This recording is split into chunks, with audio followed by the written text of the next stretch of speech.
Poštovani gosti, dragi prijatelji Narodne biblioteke Srbije, dobroveče, dobrodošli na program Šekspir, ovenčan dijalozima. Ovaj program rezultat je dobre partnerske saradnje Unije govornika engleskog jezika i Narodne biblioteke Srbije. Podsjetit ćemo kratko na početku programa da je sve počelo davne 2011. godine gostovanjem Stevena Greenblatta, najpoznatijeg savremenog tumača Šekspirovih dela. Razgovori i predavanja o Šekspiru kasnije su nastavljeni 2019. godine kroz ciklus pod okvirnim naslovom Šekspir, naš sagovornik. I evo nas večeras na istom mestu, stari prijatelji spremni na nove dijaloge o Šekspiru i sa Šekspirom. Imamo čast da je naš gost večeras profesor Juan Ferni, šef katedre, redovni profesor i naučni savjetnik na Šekspirovom institutu u Stratfordu na Eјvonu. Profesore, dobroveče i dobrodošli u Srbiju, Narodnu biblioteku Srbije. Nakon predavanja i prezentacije profesora, kroz razgovor vodit će nas Zorica Bečanović Nikolić, profesorka na Katedri za opštu književnost i teoriju književnosti Filološkog fakulteta u Beogradu. Dobroveče, profesorka, i hvala što ste i večeras ovde sa nama. Dve muzičke kompozicije iz doba renesanse u izvođenju internacionalnog hora Singers United pod dirigentskom palicom Katarine Milošević bit će uvod u naš večerašnji program. Ali pre svega, dragi prijatelji, pozdravne reči. Pozivam doktora Dragana Purešića, zamenika upravnika Narodne biblioteke Srbije, da nam se obrati u ime domaćina. Izvolite.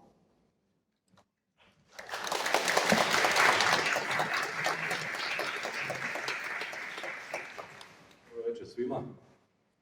Hvala što ste došli u ovolikom broju. Dozvolite mi da vas pozdravim najpre u ime upravnika Narodne biblioteke Srbije, doktora Vladimira Pištala, i da izrazim svoje zadovoljstvo što smo večeras ovde, ovim povodom. Dakle, ovo se već pretvorilo, kako smo čuli, u tradicionalne susrete u vezi sa izučavanjem Šekspira, sa njegovim obasjavanjem njegovog lika i dela sa različitih strana, samim tim sa obasjavanjem nas samih na neke nove načine. I na tome zahvaljujem svakako našoj dragoj profesorki Zorici Bečanović Nikolić, a posebno pozdravljam, naravno, našeg dragog gosta, profesora Fernija. Ne bih više dužio, prepustio bih vas sada našim govornicima. Najlepše zahvaljujem.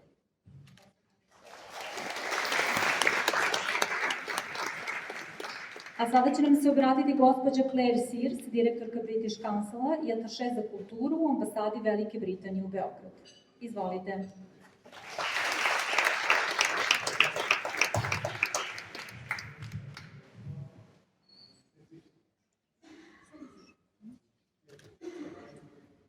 Good evening, everybody.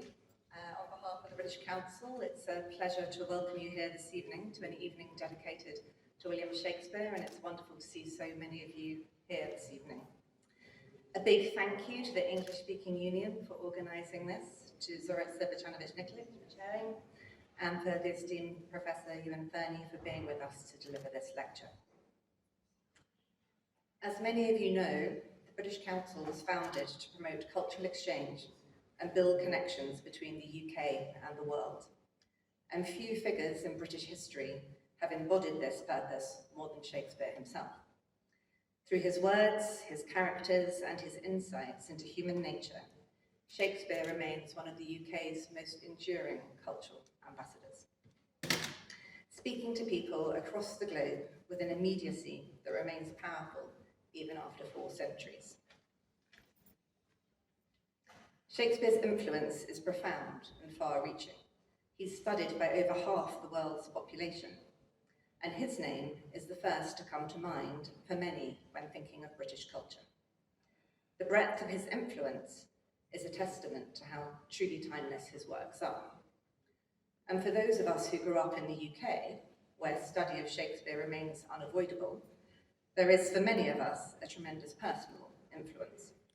So if you'll indulge me for a minute or two, here are a few personal reflections on the role that Shakespeare's played in my life. My first encounter with Shakespeare was not a happy one.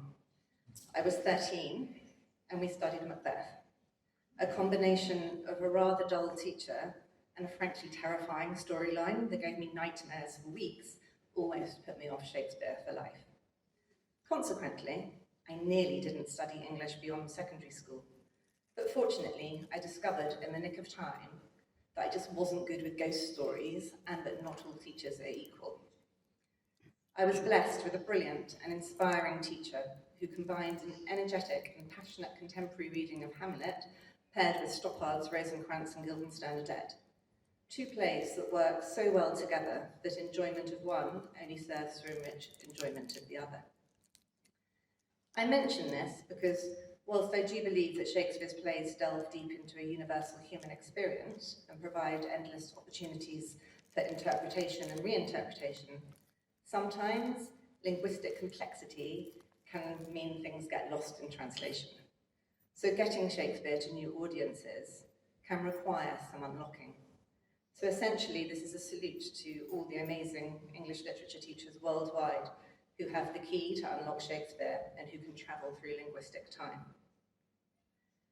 I was also exceedingly lucky to study Shakespeare at Queen Mary in Westfield, University of London, under the late great Lisa Jardine, who was head of the School of Renaissance Studies there, another inspiring and passionate teacher.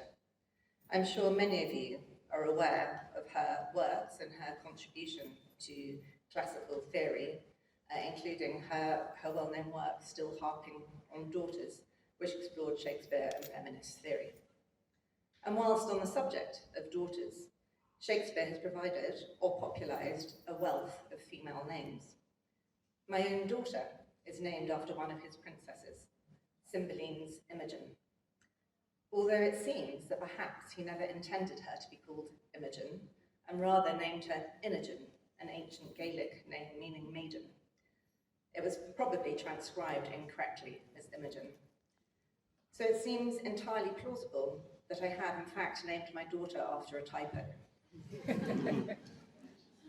When I took my first overseas job at the British Council as Director of Albania, Shakespeare was with me. Quite literally, my predecessor had a couple of framed poems from the Poems on the Underground series, framed in the office. I don't know if you're familiar with Poems on the Underground, but it's a brilliant initiative that's been running for nearly 40 years in the UK, that was started by the British Council and the Arts Council and Transport for London. And the idea was to put a selection of poetry works, modern and classical, in tube carriages, so people had something to look at on their 45-minute journey into their morning commute that was more inspiring than adverts to stop male baldness or financial services. Anyway, for the entire posting to Albania, I have Prospero's Farewell framed on the wall, and conclude that staring at this every day for 3 years was a wonderful lesson on the art of perspective, particularly on the days when bureaucracy threatened to engulf culture. So tonight is a professional and personal opportunity to reflect on Shakespeare, because every lecture brings fresh perspective, and it seems that there is always something new to be said or discovered about his work. It's truly inexhaustible. In Shakespeare, we are reminded of our shared humanity, our complexities, and our aspirations. So thank you for joining us in learning more about his work and legacy.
to celebrate this triumphant day.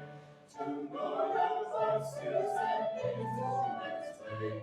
To celebrate this triumphant day. To celebrate this triumphant day.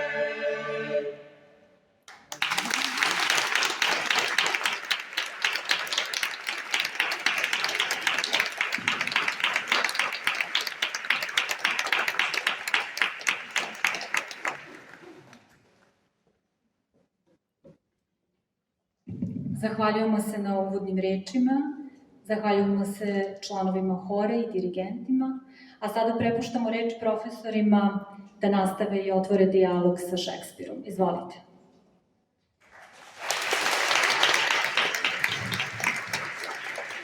Samo nekoliko uvodnih reči, pre nego što profesoru Ferniju prepustim da održi svoje predavanje. Čuli smo već da je ovaj ciklus započeo 2011. godine gostovanjem Stevena Greenblatta, koji je obeležio proučavanje Šekspira u drugoj polovini ili, da kažemo, u poslednjoj trećini 20. veka. Poslednje 2 decenije 20. veka obeležene su takozvanim novim istorizmom Stevena Greenblatta, koji je uticao potom i na proučavanje studija kulture. Početkom 21.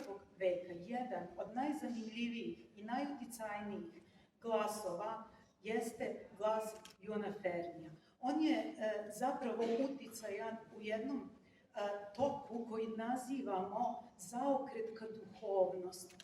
Dakle, pronalaženje duhovnosti kao jednog novog ugla tumačenja Šekspira, a s druge strane, kao odgovor, kao dijalog sa Greenblattovim novim istorizmom. Greenblatt je umeo da kaže da je počeo da se bavi renesansnom književnošću iz potrebe da razgovara sa mrtvima.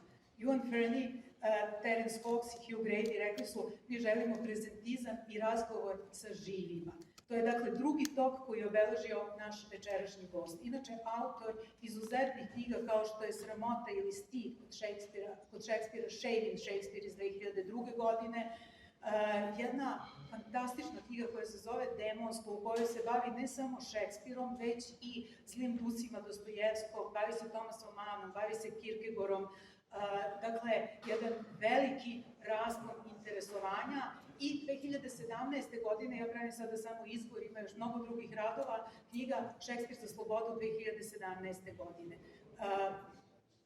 Kada smo pozvali profesora Fernija, on je predložio, ne znajući da se naš ciklus zove Šekspir, naš sagovornik, predavanje sa temom Šekspir kao laureat konverzacije. Mi smo to preveli ovenčan dijalozima i dijalog ćemo nastaviti posle predavanja, a sada prepuštam reč profesoru Ferniju i čućemo njegovo predavanje.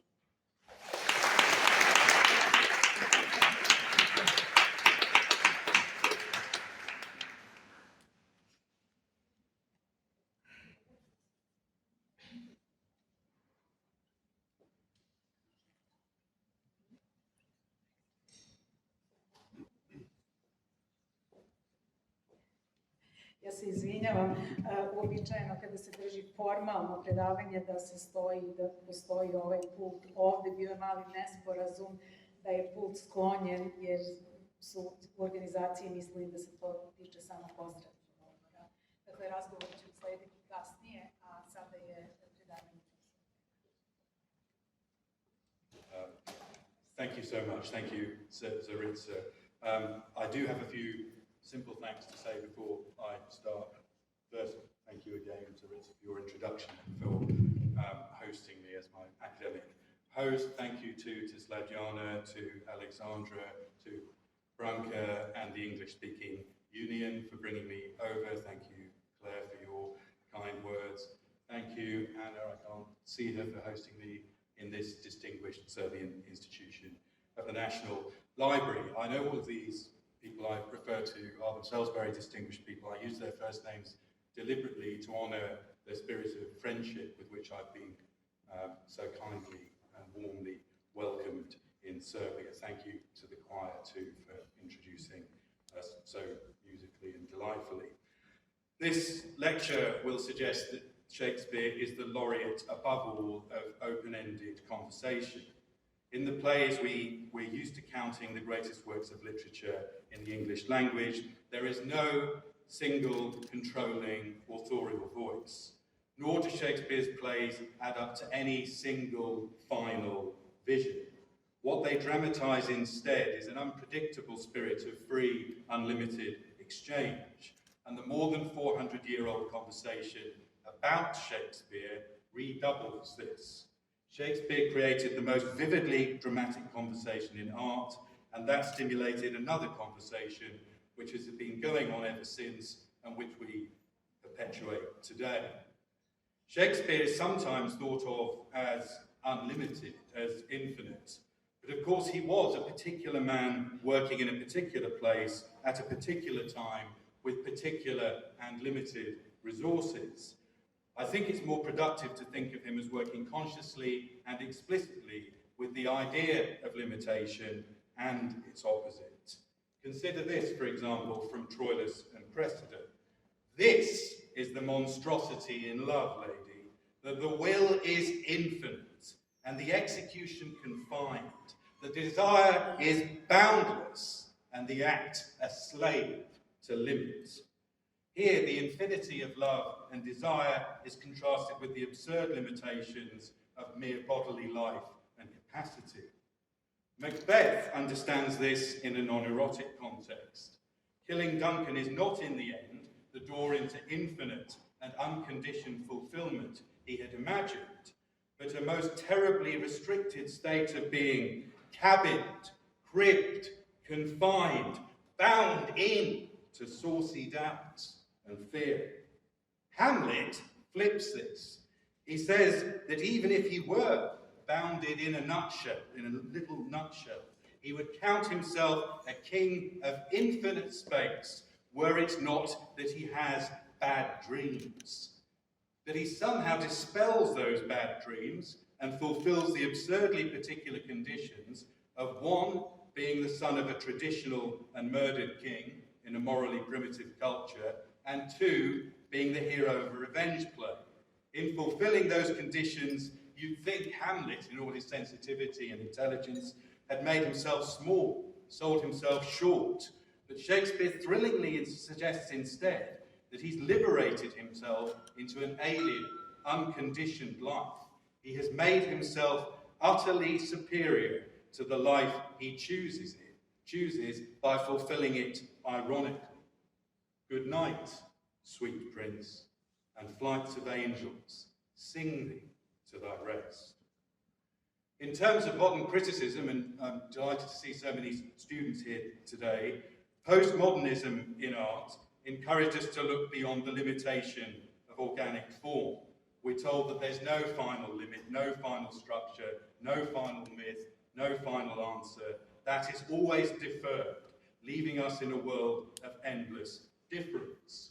And postmodernism in criticism said the same, as Hugh Grady showed in the modernist Shakespeare.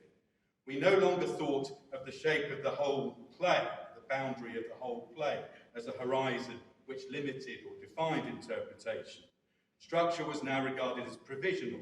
Critics became interested in the messy middle of the play, in its subversive energies, if you think of the comedies of Shakespeare, in the erotic vertigo of the cross-dressed dramatic business of the play, the gender experimentation, which was now held to be only spuriously contained by tidy, conventional endings. But if those sorts of postmodern tendencies opened Shakespeare criticism up to the unlimited, beyond the horizon of any particular play, historicism, the other main tendency in recent criticism, insisted on the reality and power of historical factors in such a way as returned us to the reality of limitation and the determining power of specific cultural formations. The problem in this paradigm was how change happened at all. The productive tension between that postmodern tendency which stresses endless openness and difference and provisionality, and that other historicist tendency which suggested that things are deeply and inescapably historically conditioned and determined. That tension is the story of modern criticism. And it echoes an intrinsic Shakespearean tension between concreteness contingency, particularity, and endlessness, the unlimited. But I want at this point to think a little bit about how Shakespeare, as a jobbing artist, works within limits to suggest infinity. Shakespeare is a craftsman, a technologist, an entertainer who works with given opportunities, such as cross-dressing in the comedies. He had to do that. It was a convention that men play, or rather boys play women, and he minds it. He makes everything he can of it. And he works also with the specific affordances of his particular theatre. So when his plays move indoors into the new Blackfriars Playhouse, he starts playing with the technologies available to him. In The Tempest, the beginning of the play involves the mariners entering soaked with water and a storm. Shakespeare's using all of those, like somebody playing with the affordances of Hollywood film. He's using all of that new technology that's available to him. He's not only interested in the dialectical interplay between the finite and the infinite. The will is infinite and the execution confined. The desire is boundless and the act a slave to limit. He wants to make the infinite palpably, spectacularly present within present limits, here and now, on stage.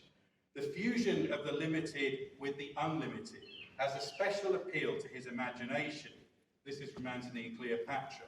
Eternity was in our eyes, and bliss in our brows bent. This is said of Henry V. Small time, just the time afforded to one human life, but in that small, most greatly lived this Star of England. So you can see him doing it there. It's limited, but somehow unlimited vitality is funneled through. It is expressed in it. I think Shakespeare is interested in that sense in incarnation, in a way in which we could characterize as broadly Christian. And I think he's also interested in death as the place where the limited meets or touches the unlimited. And I think that's part of the special appeal of Hamlet. In Antony and Cleopatra, he's constantly playing with motifs of undoing, unbinding. Antony compares himself with the dissolving formations of the clouds. At the end of the play, his Cleopatra imagines him, as he's dying, rather humiliated death, in terms which suggest infinity. His arm is said to crest the whole globe. His delights are said to be dolphin-like. He's identified with creativity and energy themselves. For the great German philosopher Hegel, who was much interested in Shakespeare, the limited and the unlimited are codependent. You can't have one without the other. Spirit is always evolved in relation to corporeality, mortality, death. Hence his extraordinary and telling maxim, the spirit is a bone. Shakespeare also plays with the interplay between the limited and unlimited in his sonnet sequence. The sonnet is absolutely tight, it's particular, it's bounded, it's limited, but it dissolves into the sequence. And I think Shakespeare, as I say, has a special interest in that sort of interplay. So what's the lesson of all this? Perhaps that only art which traffics in both the unlimited and unlimited is worth its salt. And the same might be true of criticism. Shakespeare is unlimited. Shakespeare und kein Ende, as Goethe said. But Shakespeare also, we have to admit, is a limit. The American critic Gary Taylor, in Reinventing Shakespeare, says that Shakespeare's very unlimitedness is an insatiable black hole which swallows everything else. All sorts of other English literature, all sorts of other international literature, everything. And therefore his very unlimitedness becomes a terrible limitation. The paradox, perhaps, is that the most Shakespearean thing is also to look beyond Shakespeare, to put Shakespeare into dialogue with all sorts of other things. The Mountain Wreath, Black Lamb and Grey Falcon, the Bridge on the Dreamer, the Gospels, the Quran. Is there an ethos to all this? Live as well as we can do, within and against the moral limitations we live within. Hamlet. Shakespeare knows it, tragedy knows it. Small, but in that small, most greatly live. All of us, everyone in this room, is going to die. The literal shape of that life is what matters more than anything. You need limits, or else you have nothing. Inflated Antony, whose arm presses the globe, is not unlimited. His thisness, his specificity, his Antonyness is unlimited. Unlimited, I've been talking in abstract terms, but I want to now start talking to you about Birmingham, not a celestial city, or perhaps even as glamorous a city as Belgrade. Birmingham is nevertheless the UK's second city, home to the first great Shakespeare library in the world. George Dawson established this library, the Shakespeare Memorial Library. It was founded for Shakespeare's 300th birthday in Birmingham in 1864. As I say, it was the first great Shakespeare library in the world.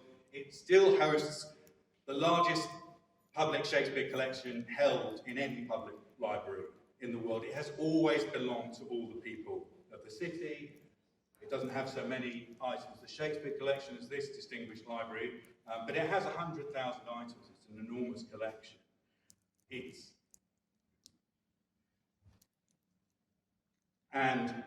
That's part of it. It's in 99 languages. And those are some of the posters from around the world in the collection, but it has text in 99 languages, 120 odd languages spoken in Birmingham, so there's a wonderful possible synergy there. And that's its earliest Polish edition. It has an extraordinary Polish collection. This is the ceiling of the Shakespeare Memorial Room, and as you'll see, it's a splendid structure. When it was built, the patriarchs of Birmingham who built it said that they wanted it to be the most beautiful room in Birmingham, not accepting the council chamber, indicating that they wished it not just to be a kind of alternative to real political life, but a blueprint. Shakespeare's energy and pluralism should be a blueprint for an inclusive culture. And what you're looking at now is a general view of the Birmingham of the time, which was created by the politicians, almost all of whom were members of the Shakespeare Club, which originated that Shakespeare Library and gave it all to the people of the city. A Shakespeare Library, the visionary founder of the Birmingham Shakespeare Memorial Library, George Dawson, insisted was the best way to harvest what he called the sweetest, truest teachings of the truth of the future that the world ever had. It may or may not be that the students and scholars in a Shakespeare library are looking to harvest the sweetest, truest teachings of the truth of the future that the world ever had. But what are they doing, collectively speaking? What is a Shakespeare library? What is it for, and why does it matter? What, for that matter, is a Shakespeare lecture or conference? How do these historic forms and practices of Shakespeare scholarship bear upon the question of what Shakespeare is and why he matters in our culture? Do the forms of the Shakespeare industry and Shakespeare conversation reflect Shakespearean drama? A Shakespeare library is a physical site where people gather to study Shakespeare. A Shakespeare conference is a gathering of Shakespeareans in specific places to discuss those studies. Any worthwhile library today will have, as this one has as part of, as I've just learned of its foyer, will have digital aspirations. Digitization clearly presents a wonderful opportunity for libraries to transcend their physical limitations. But this mustn't eclipse the powerful place-making power of a physical library you can actually visit. As a site of memory and the real and concrete locus of the collection, there in Birmingham, the physical location of a library or a conference here in Belgrade matters enormously. That's what people remember about a conference, of course. They remember the place as much as the conference itself. Libraries and conferences locate in corporeal and ritual space some of the many voices which make up the 400-year-old Shakespearean tradition. They institutionalize and embody an intellectual tradition whereby that Shakespearean tradition is actively, even semi-systematically, reinvented by a particular community of scholars and students working separately but together in the same place. The Birmingham Shakespeare Library, or Shakespeare Fora, such as this series in Serbia, name places where the Shakespeare community meet. They name a ceremonial stage for world significant culture and local, national and international Shakespeare scholarship. They name quiet stages for listening, attending to and interpreting Shakespeare's plays and reception. Such gatherings are a bit noisier than a library, I'm making some noise at least, but their keynotes nevertheless should be quiet reflection. And I suggest that we think of these libraries and conferences, seminars and lectures as ideally presenting an alternative and ideal Shakespearean scene, another kind of theatre. And since Shakespeare is everywhere, their specificity is really important. But we have to reflect. The Shakespearean scene presented by a Shakespeare library or lecture is almost absurdly at odds with the much more spectacular life of Shakespearean theatre. The library, after all, suspends the dialogue and interaction fundamental to Shakespeare. A hostile observer might say it's a puritanical reversal of Shakespearean theatre, even a killjoy negation of it. And yet Shakespeare was not only an actor, importantly, he was also a reader. It's difficult not to imagine him sharing, at least to some extent, the sentiment which Prospero expresses of prizing his library above his dukedom. George Dawson, who founded that first great Shakespeare library in Birmingham, said, "Old books are of great use to modern men immersed in modern matters, who with wise and reverent study may find in them a kind of literary hermitage in this modern working world." He praised especially German literature for interrupting, quote, the gadding life of the intellect, and bringing us, quote, back to the old hermit character, so needful to the mind. And it's certainly possible to praise a Shakespeare library, and perhaps even a Shakespeare lecture, as a putting away of the babble of the world, a sitting lonely and still, and making the soul self-reliant and trustful. In our busy world of constant notifications and distractions, who would deny the appeal and importance of such a library as a kind of secular hermitage? And conference is a kind of sharing and exchange of the wisdom we learn there. But fear not, I don't intend to celebrate Shakespeare libraries, lectures and conferences as an aesthetic and solipsistic, albeit quietly refreshing undoing of Shakespearean theatre. Instead, I propose that if we look more closely into the question of what they are, we will find a such surprising, subtle and subdued, but nevertheless intense drama in them. I want to propose that the Shakespeare Library and the institutions of Shakespeare scholarship do indeed present a genuinely Shakespearean scene, one which is different from, but nevertheless illuminatingly related to, the business of theatre. Let me explain. The hermit in the library, as opposed to any other kind of hermit, is specific in the Shakespeare Library, is specifically contemplating the greatest, liveliest and richest conversation in Western art. Shakespeare is a particular kind of writer. He is a dramatist, specialising not in the written word as such, but in the written word as a medium for conveying creative speech. Shakespeare is the laureate of conversation.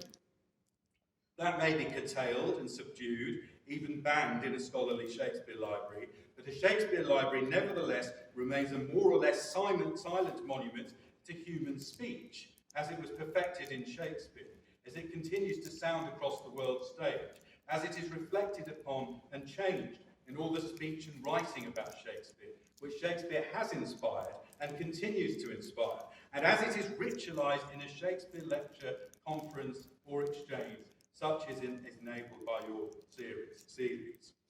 Once we realise that Shakespeare is in essence a great conversation, the institutions of Shakespearean culture make more sense.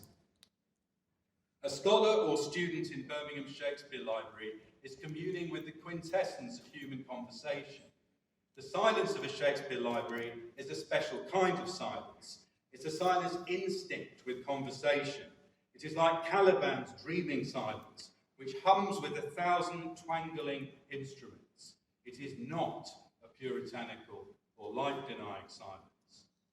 The Birmingham and Shakespeare Library is a monument to the great conversation, which is the essence of Shakespeare's achievement.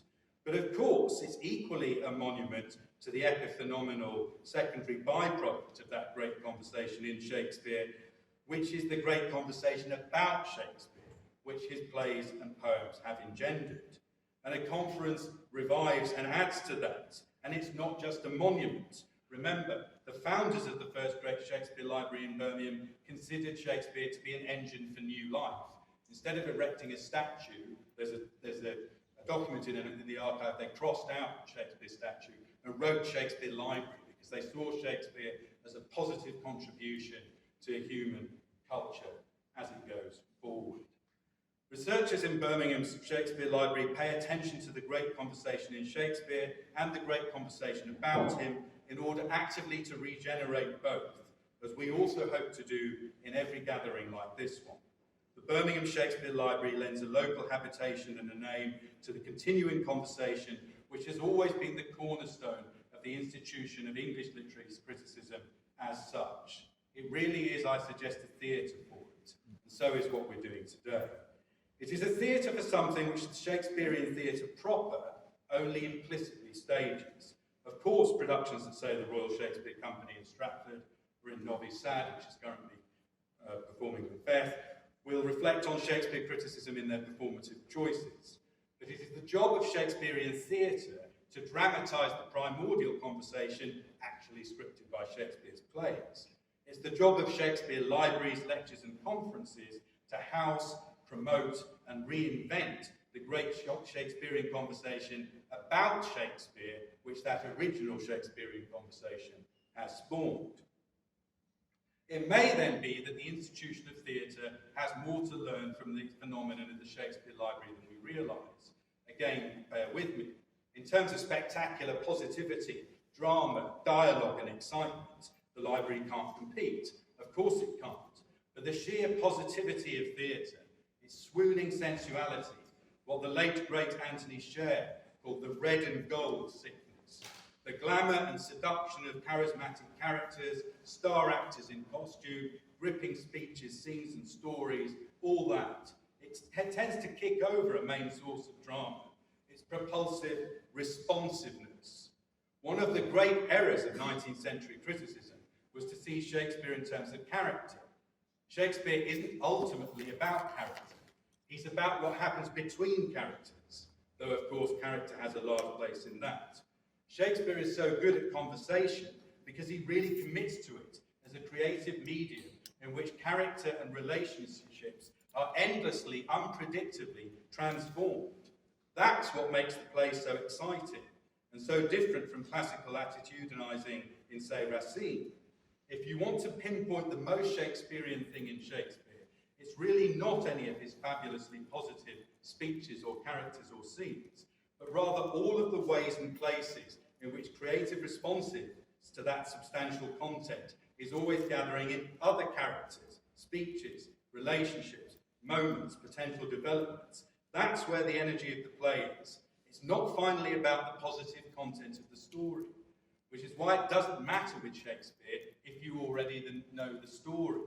The hit you get from the plays, and it's a real one, is the glimpse of feeling, the real glimpse and feeling you're afforded of the creative energy that moves through, enables, and gestures beyond all stories. And here's the rub.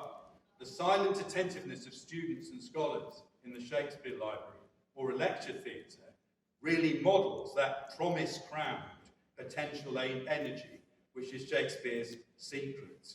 It models that better than the flamboyant success of any star actor.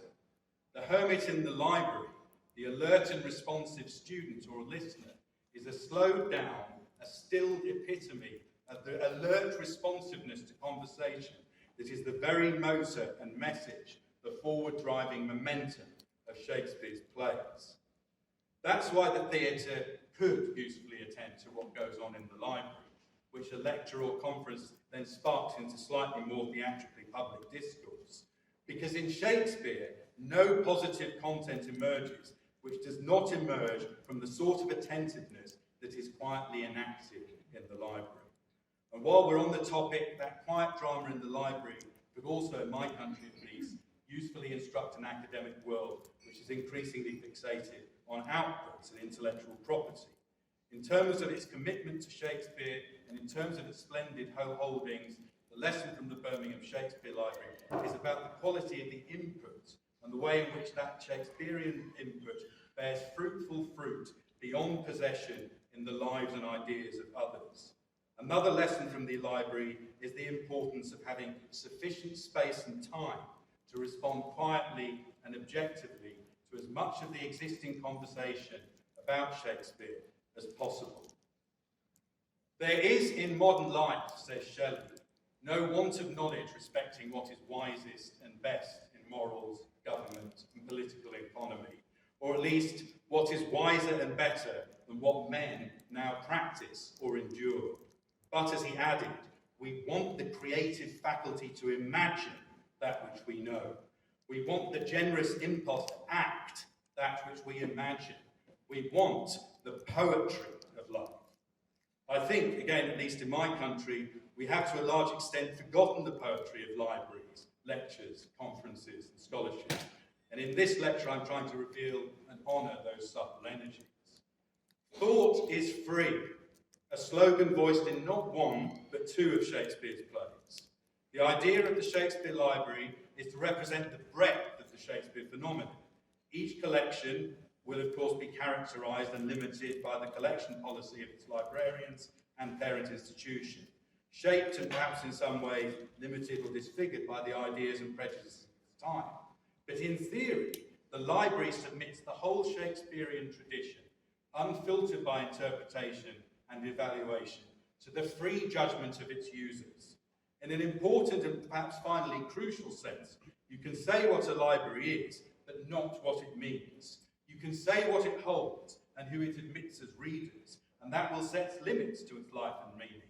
But libraries and librarians are enablers of liberty.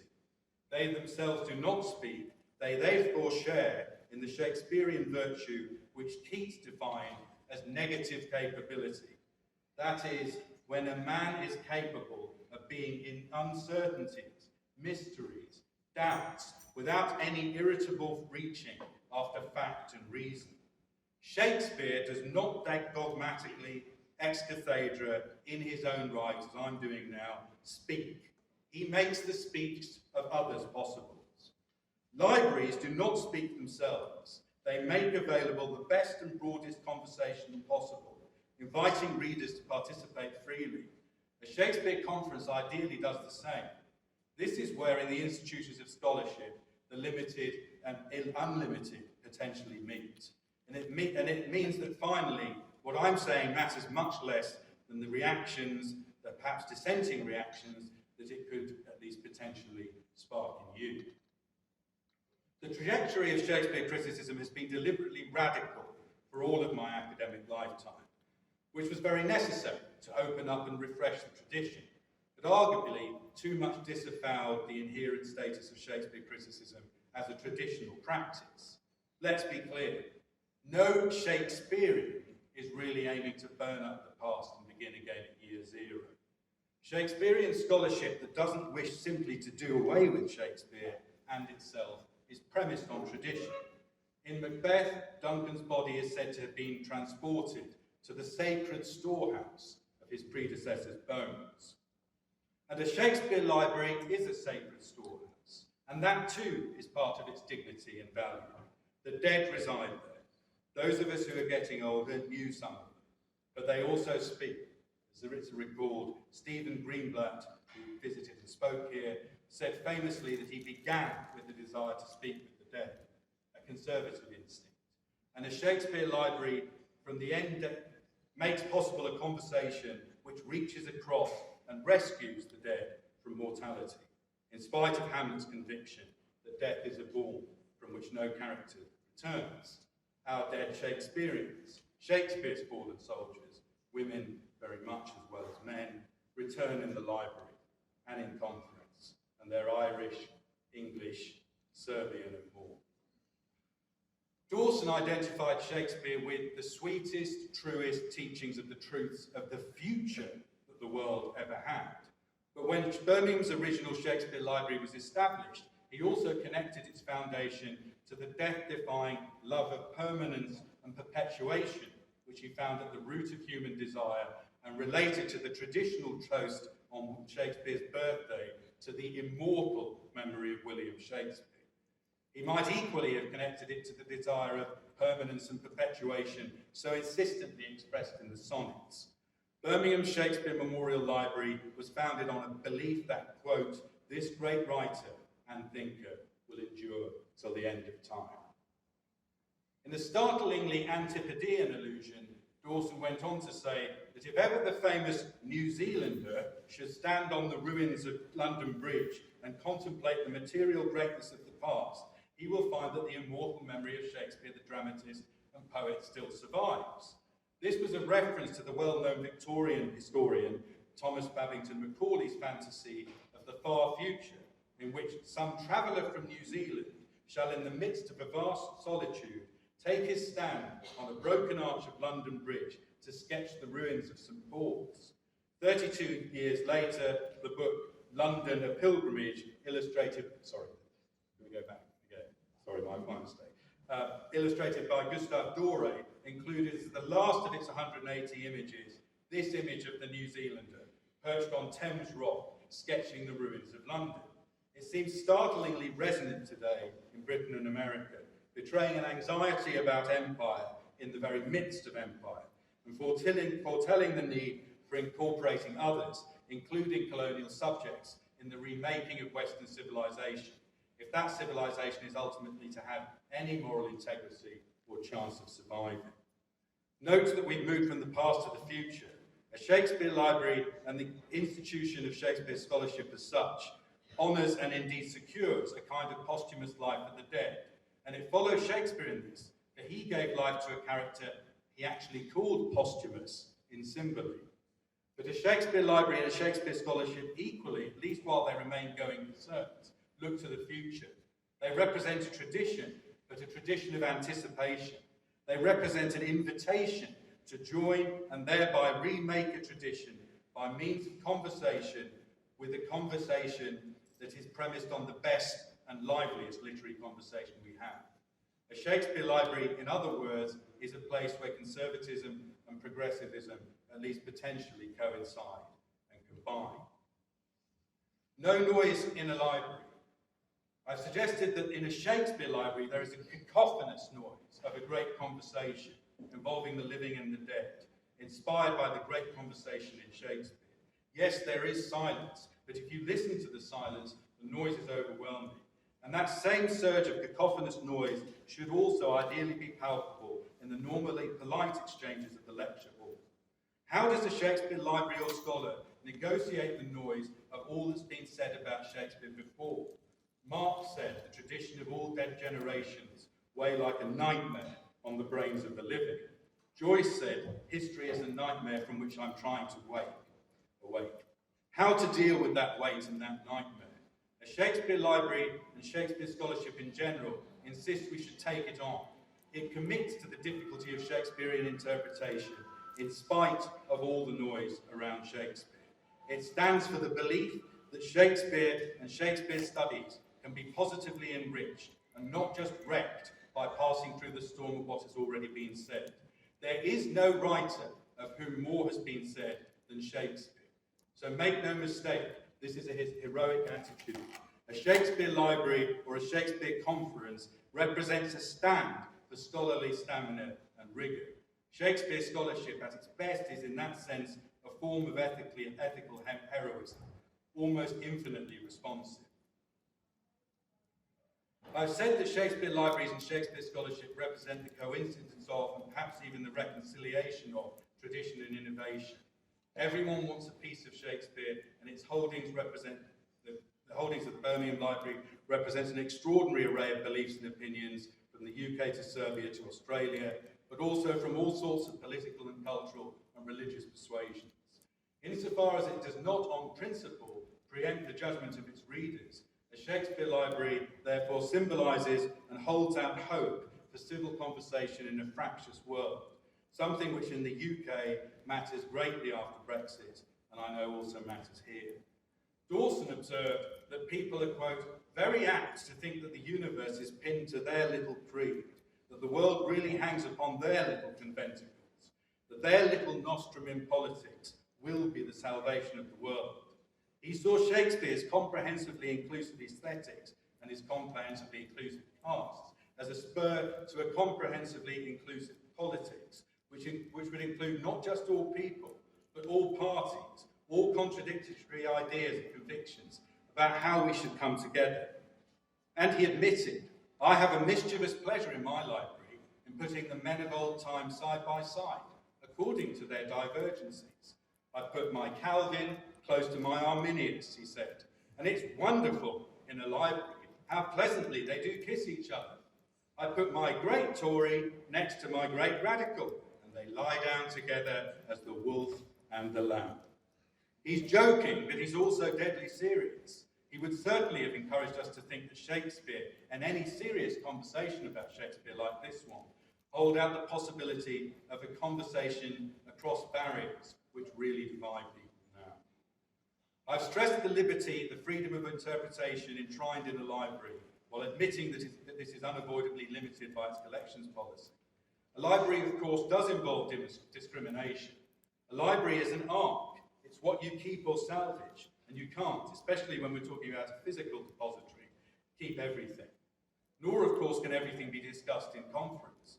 Without preempting the judgment and constraining the freedom of readers, a Shakespeare library seeks to preserve the most valuable conversations about Shakespeare, the laureate of conversation. Ditto conference.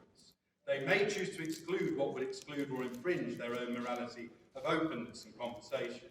But if the tradition they preserve is to remain valuable, alive, and worth preserving, it must cultivate and maximise the potential for particularly valuable speech about Shakespeare now and in the future. How to achieve this? Yes, it must invite the best scholars and cultivate the best scholarship. It must admit a diversity of voices. Otherwise, the New Zealander in a post-apocalyptical London will be happy or indifferent to see the grand old man of English literature slide into the Thames. But there's another issue.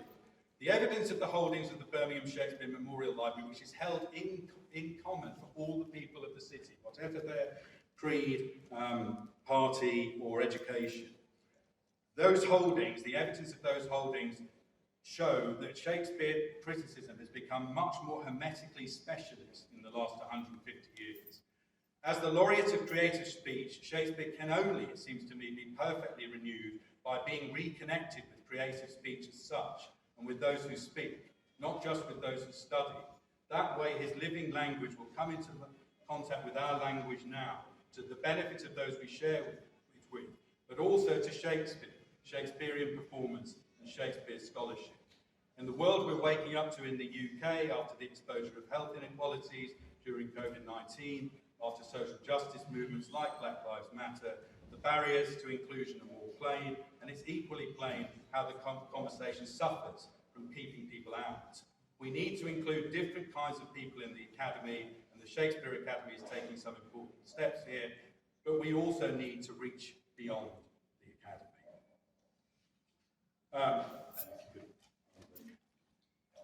And again, please. So I'm showing you, and again, please, a few pictures there of an exhibition we mounted in the Commonwealth Games at the Birmingham Shakespeare Library.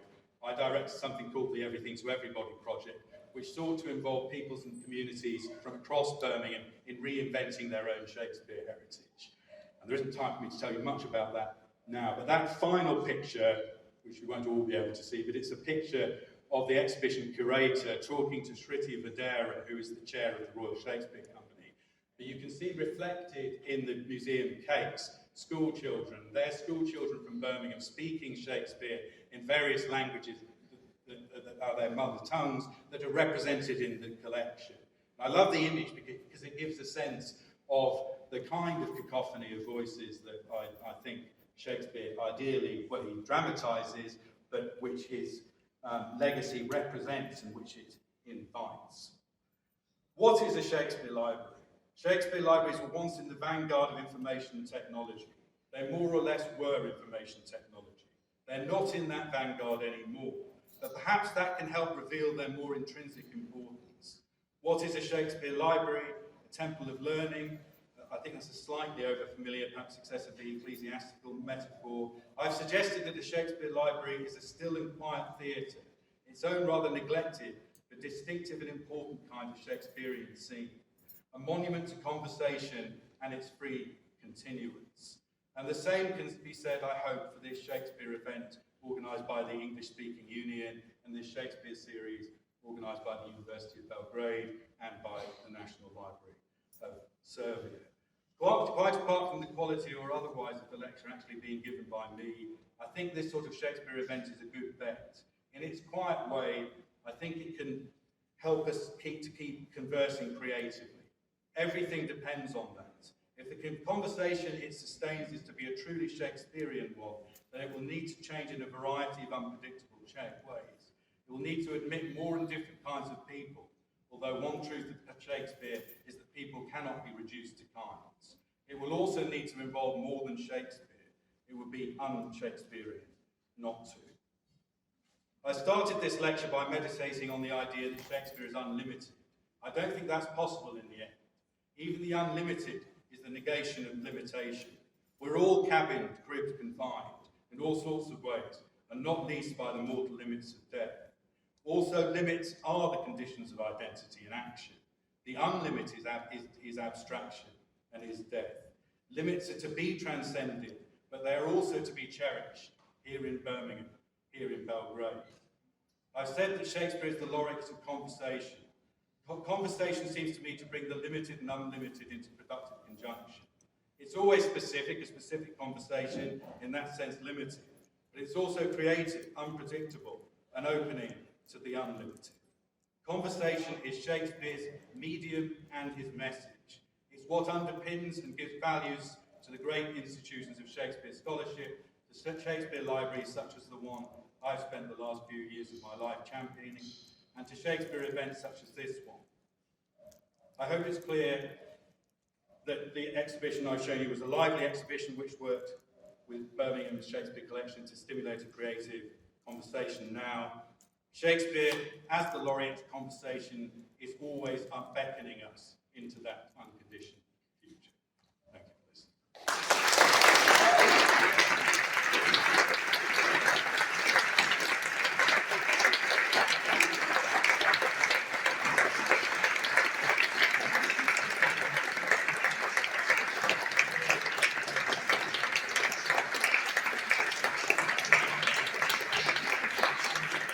Share the text of his conference in advance because he said he wanted my fresh response at the venue, So my fresh response at the venue is that this is a most illuminating, learned, witty, and memorable conference.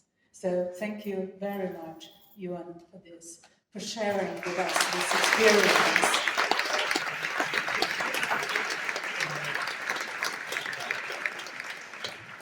Before we get to the topic itself, I'd like to share with you something that crossed my mind while Juan was speaking about Birmingham Memorial Shakespeare Library. There is a parallel in the history of these two public libraries, Birmingham Shakespeare Library and the National Library of Serbia. Actually, Memorial Shakespeare Library was founded in 1865, and there was a terrible accident in 1879 when the library was burned. And it had to be renovated. We all know that this library was burned to ashes on the 6th of April in 1941 during the bombing in the Second World War.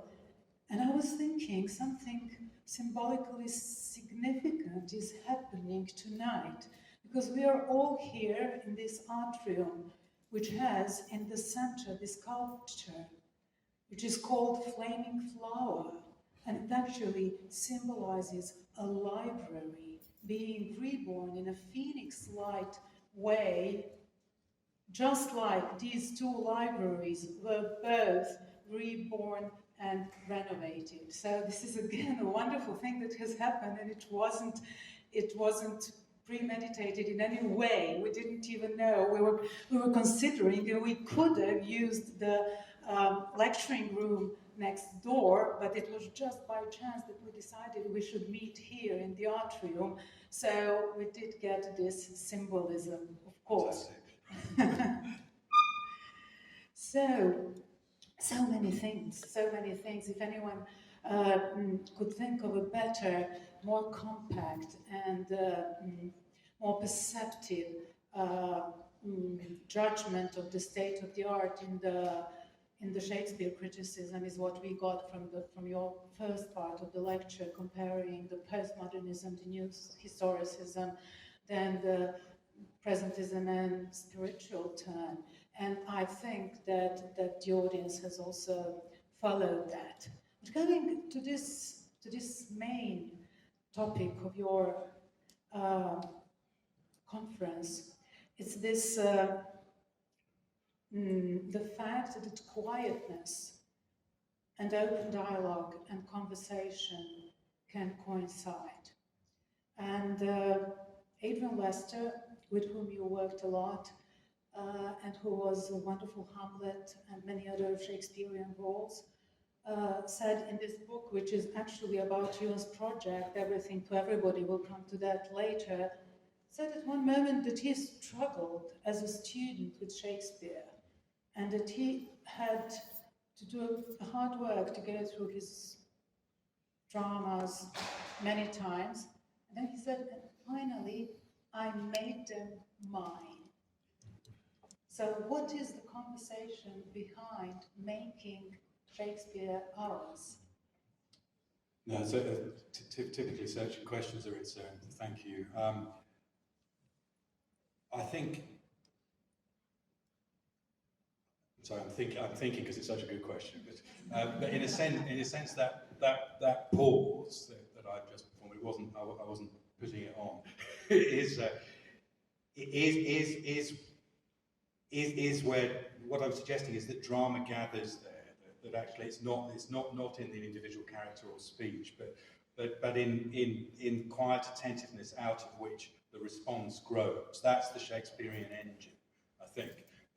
Adrian Lester, who Зорица mentions, is a great British actor, I think, who will be known to many of you. He's from a very ordinary background in Birmingham and grew up in a tower block overlooking a motorway, and felt that, as he told me, that Shakespeare wasn't really for him. He wanted to be an actor, and then, as you say, he made his own response to Shakespeare by making Shakespeare his own, by, I suppose, initiating a sort of vigorous and totally committed dialogue between himself and Shakespeare. And to hear him speak about that is to see the kind of heroic energy and self-belief that took, to take Shakespeare on. And yet, the fruit of it is that Adrian is one of the most celebrated Shakespeare actors we now have, and Shakespeare has changed through Adrian's performances. His breakthrough role was as a young black man playing Rosalind in Cheek by Jowl's As You Like It, and it totally changed the stage history of that play. He was as you've said yourself, Зорица, he was an extraordinarily thoughtful and sensitive Hamlet. But I think he couldn't have been any of those things without that dialectical struggle in dialogue, and perhaps I can't speak for him, but perhaps his sense of the disadvantaged difficulty of that what also comes back as a kind of powerful positivity now that he has indeed made Shakespeare his own. Are we all doing that while reading? Sorry. Are we all doing that while reading? Or should we? Or can we? I think so. I really do think so.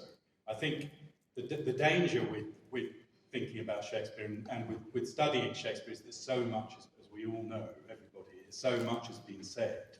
It's very difficult to believe in a sense, the freedom or potential creativity of your own response. And I speak personally here. But I think, for me, we talked about it a little bit last night. I mean, for me, one of the miracles of Shakespeare, and of course, you can get disaffected if you've taught the same play time and time again, in the same way. I mean, of course, that's the mistake. You can feel disaffected, but there will be something there are moments of kindling in Shakespeare all over the place, and they come in very surprising ways. So there'll be a particular phrase or a detail that I'm sure many people here have read Shakespeare many, many times. And there'll be something, last night we were talking about Macbeth, and when I was reading it, there were various moments before I wrote a book on it where it came back to life through those particular moments again. It become too familiar to me, become a kind of allegory of itself. And then I read it again.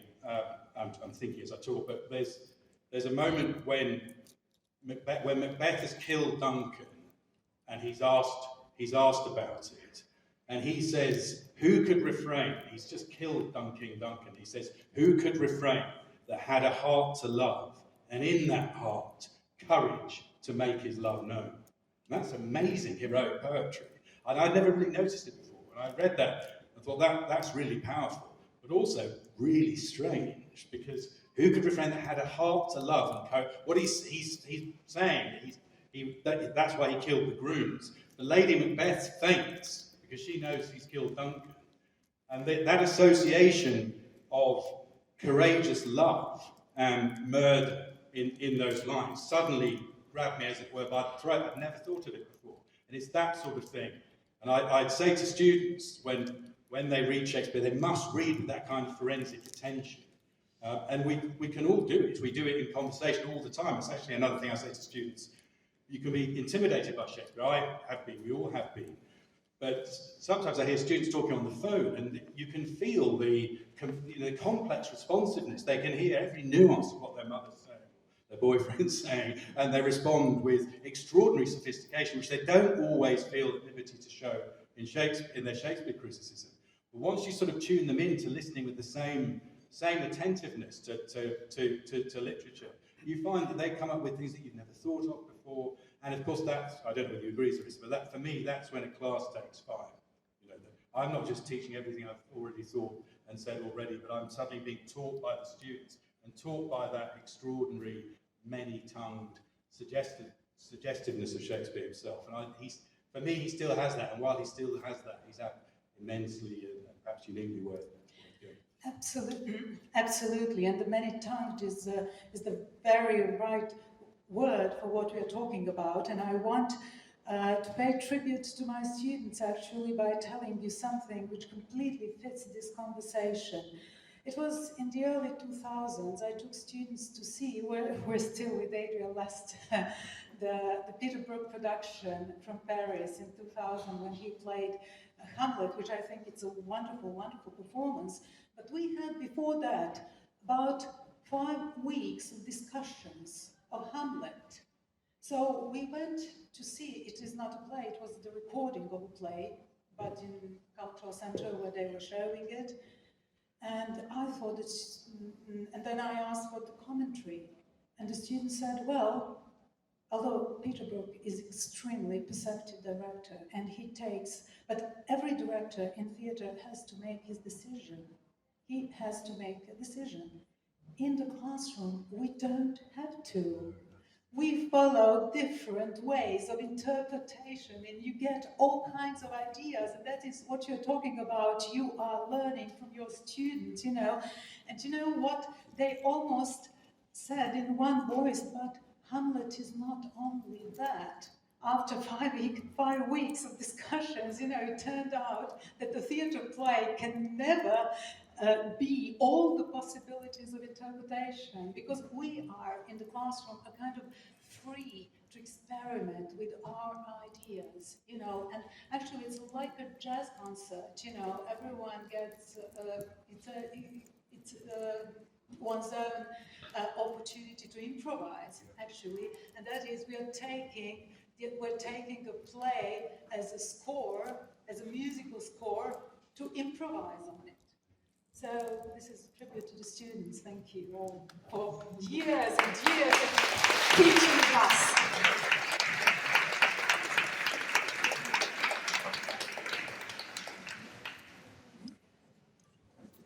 Well, the other thing you said,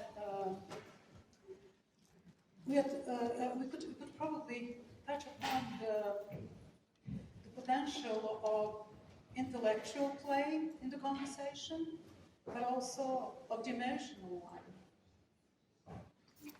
Say a bit more, so you mean in...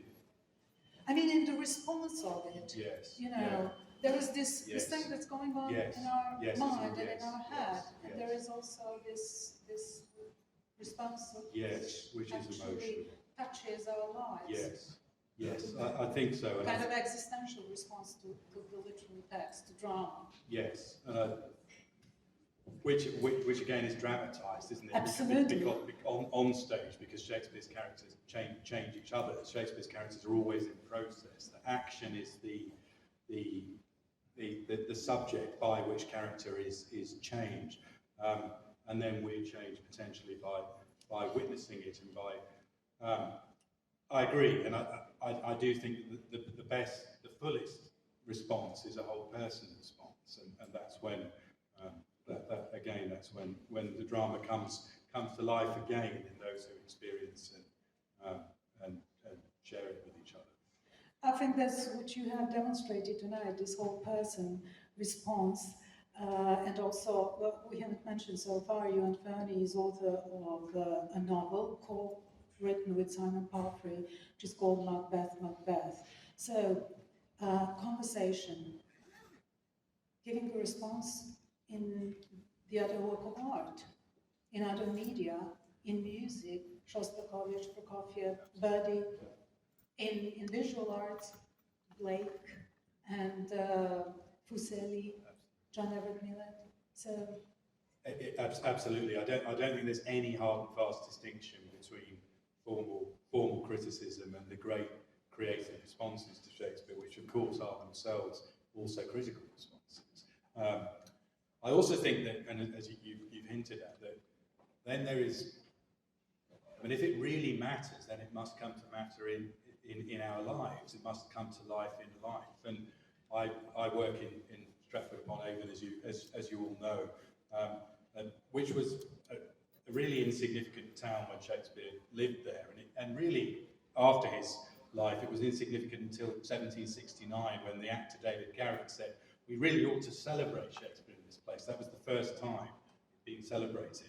I mention it because what Garrick wanted to do is he wanted a procession of Shakespeare characters through the streets of Stratford. He had people singing songs that were specially composed for the occasion. He had an oratorio. But it's particularly that procession where he wanted to bring Shakespeare's characters to life on the streets. You know, so you or I might participate in this celebration, you know, alongside Cleopatra or Falstaff or Hamlet.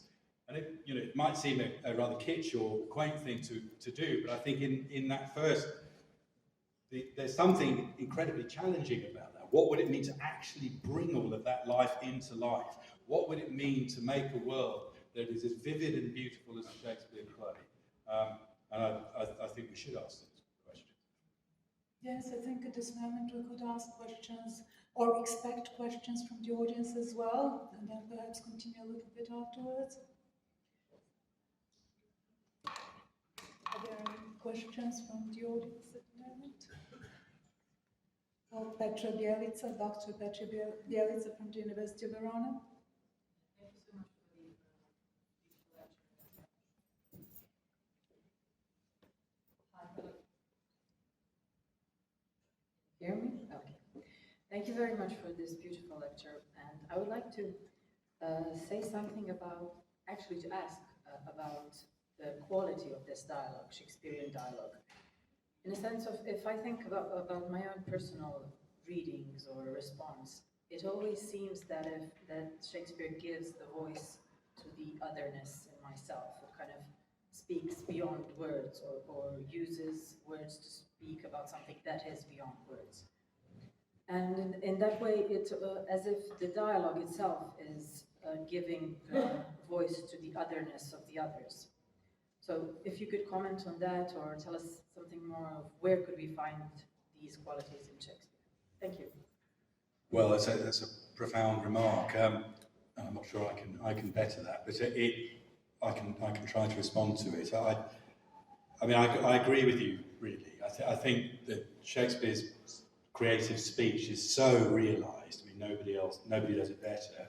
And yet, I think you're right. It's always pointing beyond itself. It doesn't stop. It doesn't. And I think you see that. I hinted at it a bit at the beginning that Shakespeare doesn't just keep raising his own plays to a higher power in some sort of. So at the end of it, you get some sort of summa. Or it's not. I think of him as different, for instance, from Wagner, whose ring seems to express everything. You know, in Shakespeare, I think you get, as Зорица was saying, it's improvisation. You know, one play starts and another play begins, and it doesn't. His early work perhaps is a bit more negligible, but you know, you wouldn't say A Midsummer Night's Dream is completely sublated or knocked out by King Lear, or the Tempest is finishes with Lear, and so I think there's always a sense that more can be said, more will be said. It points beyond itself all the time, and as I said, it seems to me that Shakespeare's richest. Well, I mean, there's the basic quality that Shakespeare is writing speech, but he writes it as poetry. I mean, a very simple thing, and often again with students, I think it's worth seeing those simple things and then thinking, actually, I've never really thought enough about that. So what does it mean to write speech as poetry? So he's already doing what I was suggesting, I think, that he's saying, look, you know, let's aspire to something that's completely finished, but let's put it into a play where nothing is finished. So it's exactly as you said, you get a gesture towards lyric poetry that's going to take us in, you know, into an epiphany where we learn the meaning of life, as it were.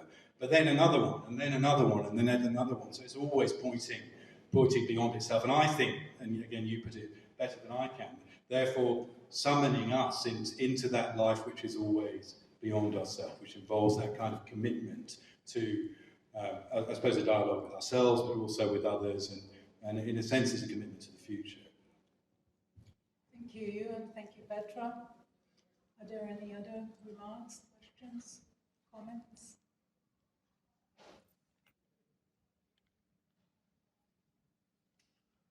Well, it is true that it is rather challenging what you've thrown onto us, but at the same time, it has been so passionate and so emotional that really it transfers the message of the value of immersing oneself in Shakespeare.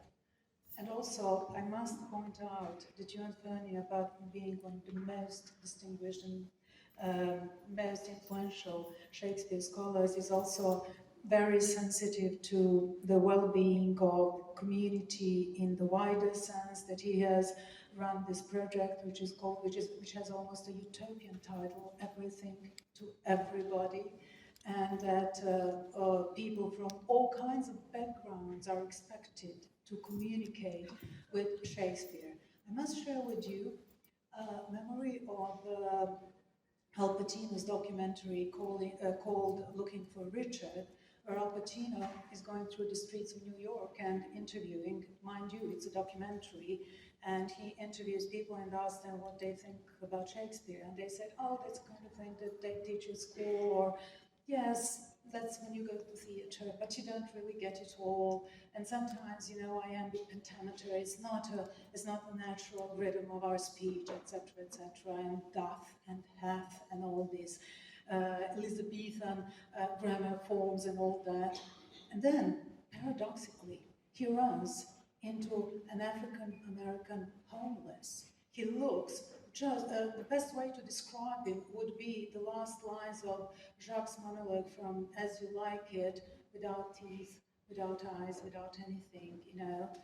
And he, in such a passionate way, says, yes, yes, Shakespeare is about feelings. People should read Shakespeare in order to know how to feel, you know. So it becomes a kind of imperative that someone instinctively realizes that without obviously great education, but the one thing he knows about Shakespeare was that it is about feelings. And at the same time, you read Flaubert, this sophisticated 19th century novelist who writes to his lady pen friend and says, don't read like children do for amusement. Don't read like the ambitious people do for knowledge. Read in order to live. So I think this is exactly what you have demonstrated by your passionate talk about conversations with Shakespeare, and we have to thank you. And in order to say goodbye, I must say my students know, our students know, that I'm very fond of Erasmus's Praise of Folly. And Praise of Folly is dedicated to Thomas More. There is this sentence where when Erasmus, this great humanist, says to the other great humanist that he has singular wit, great learning, but at the same time that he can communicate, that he's so different from ordinary people, but at the same time, says Erasmus to Thomas More, you can communicate to every human being like another human being. Well, the first part illustrates Juan's intellectual standing, and the second part illustrates this project, Everything to Everybody. And I want by this compliment to thank Juan Ferni for this memorable lecture in Belgrade, and I hope you'll remember Juan Ferni on Shakespeare in Belgrade. I would also, just before we start clapping, and I want to do it out of my heart, I would like to thank my dear colleague, Professor Natasha Shofranec, who has been translating simultaneously this difficult content, and we thank her as well.